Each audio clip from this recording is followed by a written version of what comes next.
नमस्कार दोस्तों, आप सभी का हमारे YouTube चैनल रोजगार एंड एंटरटेनमेंट में स्वागत है। दोस्तों, आज हम पढ़ने वाले हैं कैलेंडर का दूसरा पार्ट। कल हम पढ़े थे कैलेंडर का पहला पार्ट और कल हम जो है निकाले थे कि एक दिन दो दिन आगे पीछे का दिन कौन सा आएगा, और आज हम कुछ अलग टाइप पढ़ने वाले हैं। तो सबसे पहले हमारे पास क्वेश्चन है, पहला क्वेश्चन हमारा है, यदि लगाइए सभी लोग, यदि आज सोमवार है, यदि आज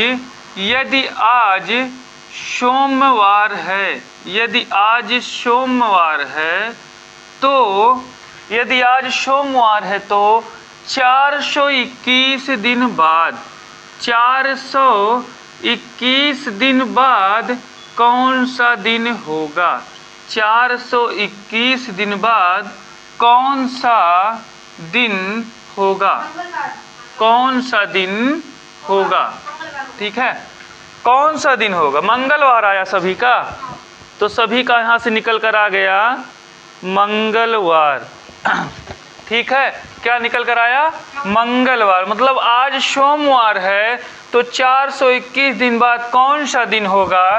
तो सबसे पहले हम करेंगे 421 में 7 से भाग, तो 7 छक 42, बचेगा एक विषम दिन।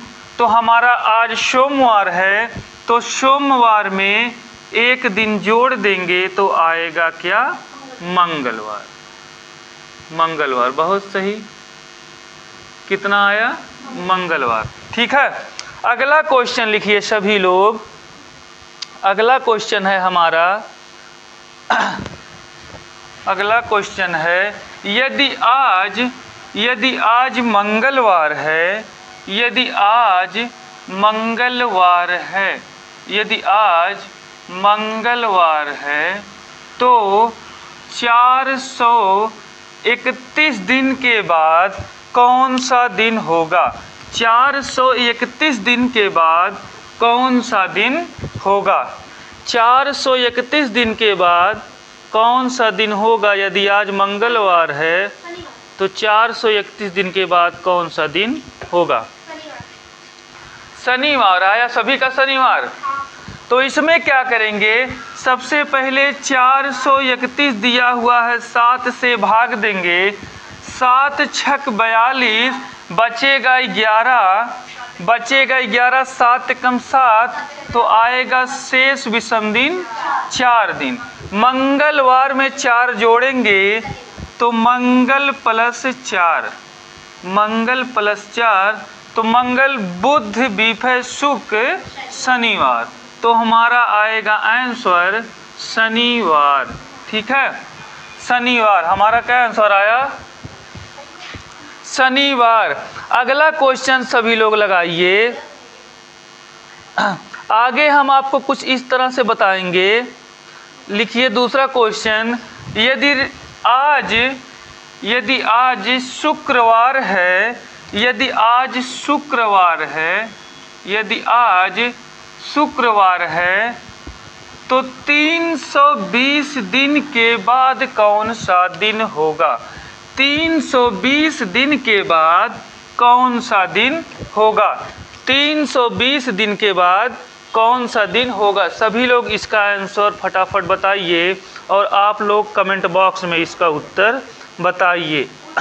सभी लोग फटाफट इसका उत्तर बताइए और आप लोग कमेंट बॉक्स में इसका उत्तर बताइए। कितना आया? बुधवार। मतलब अब की बार आया 320 भागे 7, तो 7 चौक 28, बचेगा कितना? 40 दिन। ठीक है, 40 दिन, फिर 7 पच्चे 35, बचेगा 5 दिन। यानी शुक्रवार में, यदि शुक्रवार में हम जोड़ते हैं 5 दिन तो आएगा हमारा क्या? शनि रवि सोम मंगल बुध। क्या आया?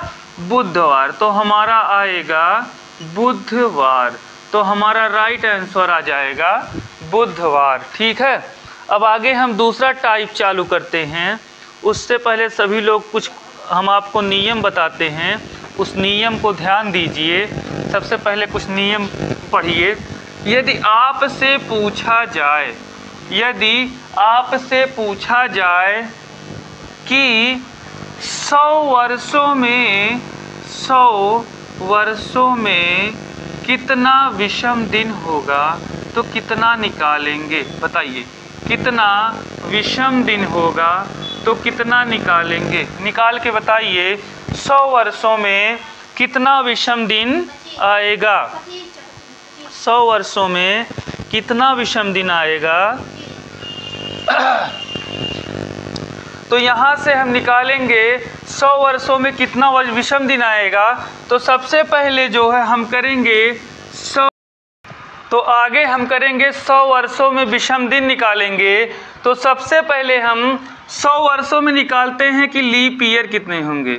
तो लीप ईयर निकालने के लिए 100 में 4 से भाग देंगे तो लीप ईयर निकल के आएगा 25 लीप ईयर। लेकिन ये जो हमारा 100 है ये हमारा लीप ईयर नहीं है, ये शताब्दी लीप ईयर नहीं है। तो एक वर्ष हम घटा देंगे तो लीप ईयर की संख्या कितनी निकल के आएगी? 24। तो लीप ईयर हमारा हो गया 24। तो साधारण वर्ष कितने बचे?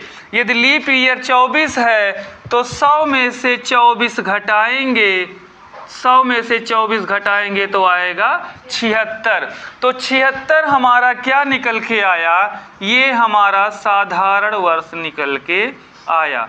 ये हमारा साधारण वर्ष निकल के यहाँ से आया। यदि लीप ईयर 24 है और साधारण वर्ष 76 है तो 76 में हम करेंगे 76 हमारा एक दिन करेंगे तो 76 दिन निकल के आएगा। लेकिन लीप ईयर में कितने विषम दिन होते हैं? 2 दिन होते हैं। साधारण वर्ष में 1 दिन और लीप ईयर में कितने होते हैं? 2 दिन। तो 24 लीप ईयर आया। यदि 24 में 2 का गुणा करेंगे तो 24 दूना 48। यहाँ से निकल के आया 48 विषम दिन और यहाँ से निकल के आया 76 विषम दिन। तो हम 76 और 48 जोड़ देंगे तो आएगा 8 6 14 और 7 4 11 1 12। ठीक है, 7 4 11 1 12। तो टोटल दिन निकल के आया 124। जब 124 निकल के आया तो 124 में हम भाग देंगे 7 का तो हमें विषम दिन पता चल जाएगा। तो 7 एकम 7, 7 एकम 7 और फिर बचेगा 7 पच्चे 7 एकम 7 बचेगा 5 54। तो 7 सते 49। तो हमारे पास आया 17 विषम दिन।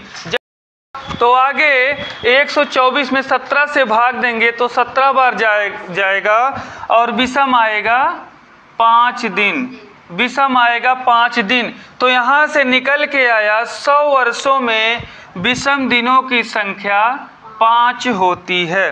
यदि 100 वर्षों में विषम दिनों की संख्या 5 होती है, सब लोग इसको पहले नोट डाउन कर लीजिए कैसे निकल कर आया 100 वर्ष में 5 दिन।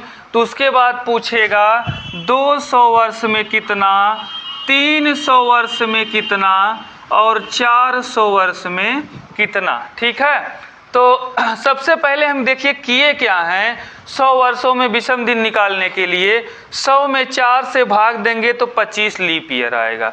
लेकिन 100वां हमारा लीप ईयर नहीं होता तो 1 दिन घटाएंगे तो 24 लीप ईयर आएगा। टोटल 100 वर्ष है, 24 लीप ईयर आ गया तो 76 साधारण वर्ष आ गया। साधारण वर्ष में 1 दिन अतिरिक्त होता है विषम दिन और लीप ईयर में 2 दिन विषम होता है। तो 76 गुणे 1 76 दिन और 24 दूना 48 48 विषम दिन। यहाँ से 76 निकल कर आया और यहाँ से 48, दोनों जोड़ेंगे तो 124 आएगा। 7 से भाग देंगे तो 5 हमारा विषम दिन वहाँ से निकल के आएगा। यानी 100 वर्ष में विषम दिनों की संख्या संख्या 5 हो गया यहाँ से, ठीक है। 100 वर्ष में विषम दिनों की संख्या 5 है। अब आगे 200 वर्षों में निकालेंगे, तो 200 वर्षों में विषम दिनों की संख्या, यदि एक वर्ष में 5 तो दूसरे वर्ष में 5, तो दोनों मिलाकर 10, 10 को देंगे 7 से भाग, तो दूसरे वर्ष में विषम दिनों की संख्या 3। तो दूसरे वर्ष में विषम दिनों की संख्या 3। इसके बाद निकालेंगे 300 वर्ष में विषम दिनों की संख्या, तो 300 वर्ष में विषम दिनों की संख्या, यदि 200 वर्ष में 3 और फिर 100 वर्ष में 5, तो 5 3 8 भाग देंगे 7 से, तो आएगा 1 विषम दिन।